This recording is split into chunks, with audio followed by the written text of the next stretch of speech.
আসসালামু আলাইকুম এভরিওয়ান, আশা করি সকল ভালো আছেন। আলহামদুলিল্লাহ আমরা আল্লাহর রহমতে আপনাদের দয়া ভালো আছি। আজকে আমি গোয়াল মাছ রান্নু আমার গার্ডেনের কদু দিয়া। আশা করি আপনাদের ভালো লাগবো।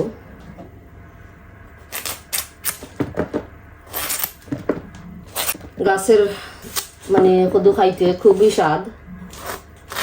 দোকান থেকে যে আমরা কিনে আনি তা অতটা মজা হয় না, কারণ জাল দিতে দিতে কদু সিদ্ধ হয় না আর তো মজাও লাগে না।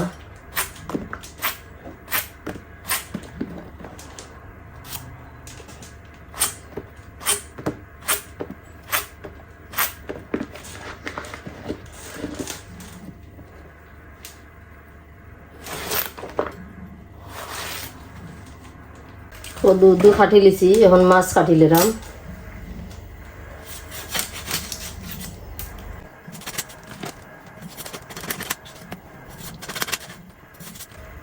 একটু ছোটো ছোটো হইলে দিলাম, তো বড় মাছ খাওয়া যায় না, ভাঙ্গি যায়।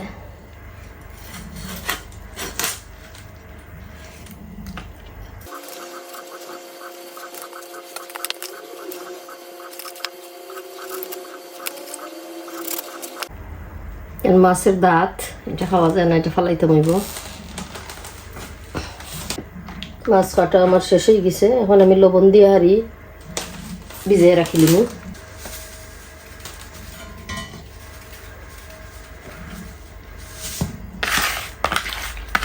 এবার দিয়ে আমি ফান বয়ে রাখি দিছিলাম, আমার ফান গরম হয়ে গেছে। এখন তেল দিলাম, বিসমিল্লাহ।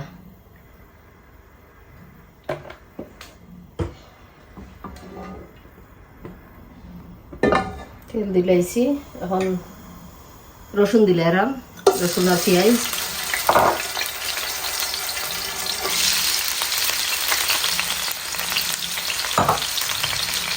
স্বাদ মতো লবণ,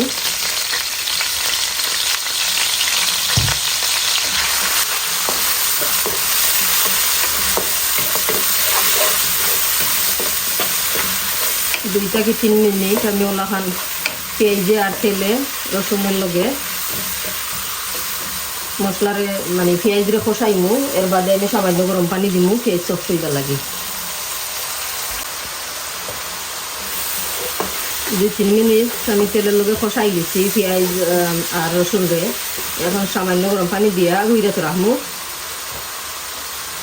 পেঁয়াজ বালাইলে সফট হইতে হইব। পেঁয়াজ সফট হইয়া হলে পানি শুকাইয়া হলে বাদে আমি মশলা দিলাম, গুইরে রাখি দিলাম।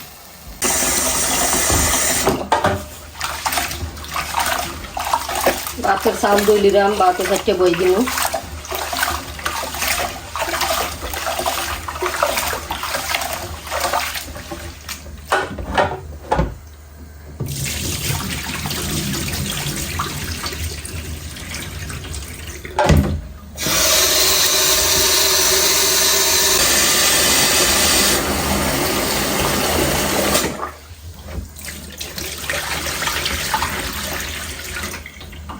চাউল দেওয়া শেষ হয়ে গেছে, রাইস কুকারও তো রাখমু।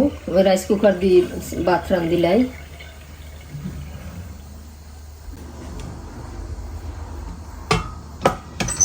রাইস কুকারও তো রাখলাম। গোন হইরা আমি সুইচ অন হইরা আমি 10 মিনিটের লাগি রেস্টও রাখি দিমু। এর বাদে আমি একটা ডাউন করমু তলে দিই। এখন রাখি লিছি, চলে দিয়ে ডাউন হলে কুক হইব। এখন কুক করতাম না, আর 10 মিনিটসের লাগে আমি চাউলের রেস্ট রাখি, কারণ ভাত একটু বালা হয়, তুলতুলা হয়, খাইতে মজা লাগে। এই যে নাফ সফট হয়ে গেছে, এখন আমি মশলা দিলাইমু।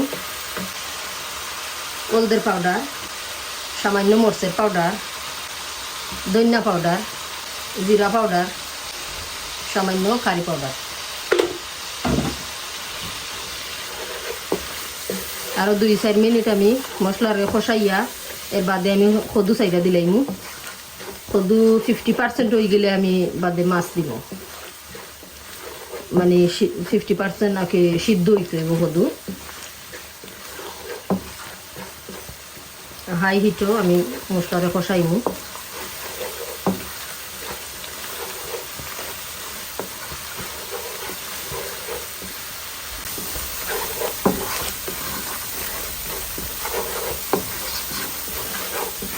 মশলা কষানো হয়ে গেছে, এখন আমি কদু চাইরা দিলাম। বিসমিল্লাহ।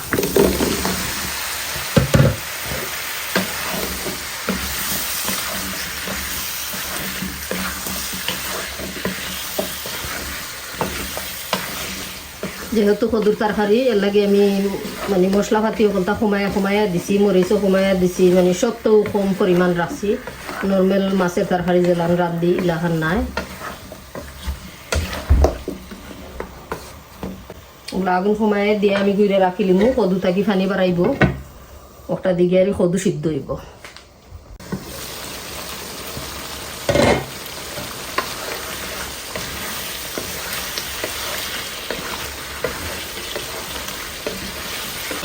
আবার গুঁড়ে দিলে রাম মিডিয়াম হিটও।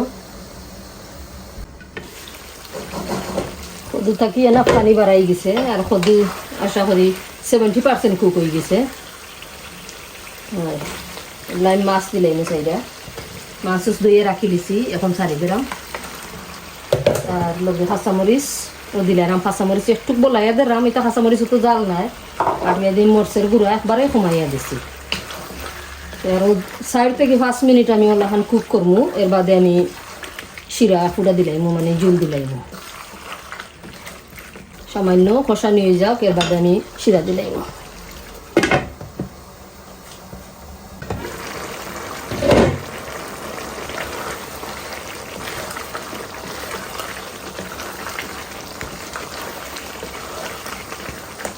কষাই লিছি না, এখন আমি শিরা দিলাম। তো গাছের কদু এবারে সফট হয়ে যায়।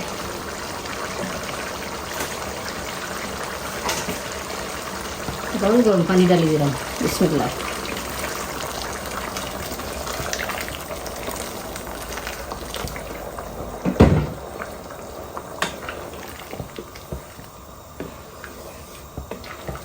দশ থেকে 15 মিনিট আর কুক করবো মিডিয়াম হিট, আর তরকারি হয়ে যাব ইনশাল্লাহ।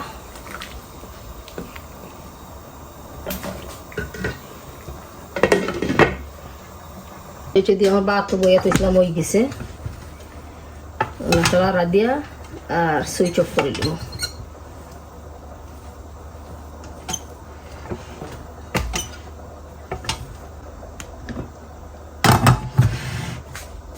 দৈন্য ভাতা দিলাম আমার তরকারি, তা আইসো তো দৈন্য ভাতা প্রত্যেকদিন তো আর মিলে না, ফেরেস তো আর মিলে না, এদেশে আমরা যেন থাকি কেন বল সময় মিলে না, তো খাইটা দইয়া আইসো রাখি দেই।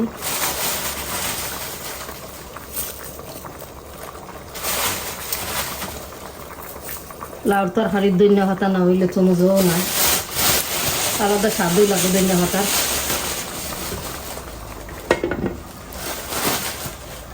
কদুর তরকারি আমার হয়ে গেছে, এখন আমি আগুন মারি লিমু। আর আজকের ভিডিও খিলান লাগলো, please like share and subscribe করবা, আর আমার কমেন্ট করে জানাইবা খিলান হইলো ভিডিওটা।